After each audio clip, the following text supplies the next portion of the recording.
Welcome to Lead with Clarity. This is a space for leaders who want to grow without losing themselves in the process. Each episode is a short reflection on leadership, influence, and the inner work that shapes how we show up for others. It's not hype, not noise, just clear thinking for the journey of leading well.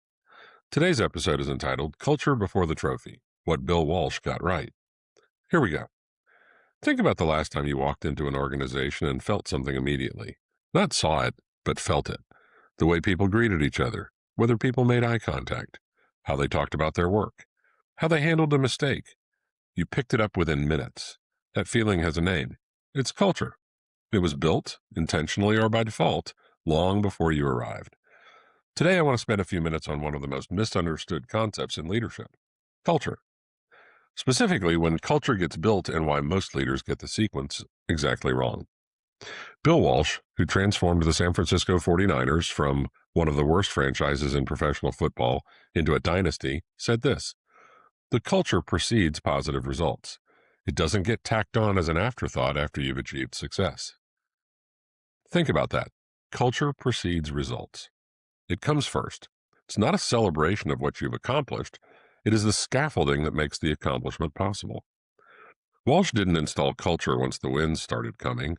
He installed it in the way a quarterback held himself in the huddle, in the way a coach delivered feedback after a poor practice, in the standards he held for how every person in that building dressed, communicated, and carried themselves. He defined what excellence looked like before he had any proof it would produce a championship. That is a significant act of leadership faith. You're asking people to live by a standard whose payoff they cannot yet see. I worked with a leader once who was running a mid-sized professional services firm through a genuinely difficult stretch. Revenue was flat. Clients were distracted. His team was quietly anxious, and he told me, honestly, that he planned to work on the culture once things stabilized. I asked him one question: "What makes you believe the stabilization comes before the culture rather than because of it?" He went quiet for a long moment. That silence told me everything. Here's the misread I see most often. Leaders treat culture as a reflection of success. When we're winning, morale is high. When morale is high, people behave better. When people behave better, culture improves. So they conclude, get the results, and the culture follows naturally.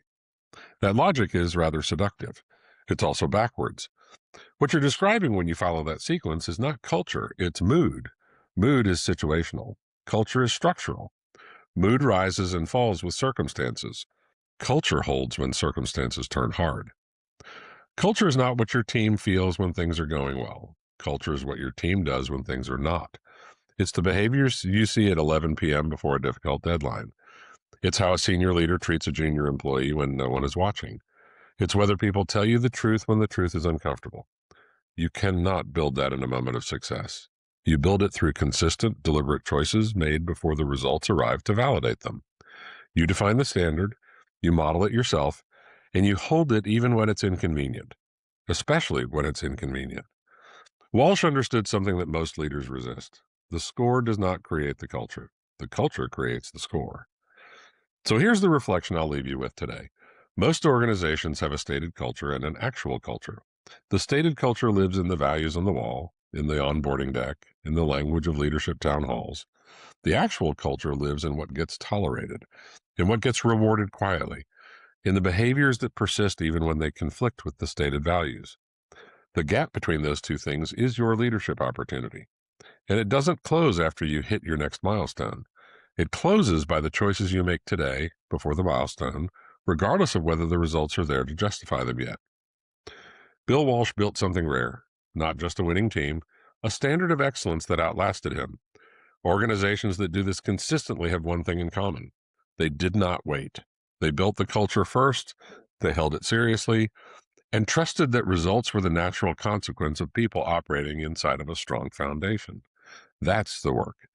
It's slower than chasing the metric, it's quieter than celebrating the win, and it's the only thing that actually lasts.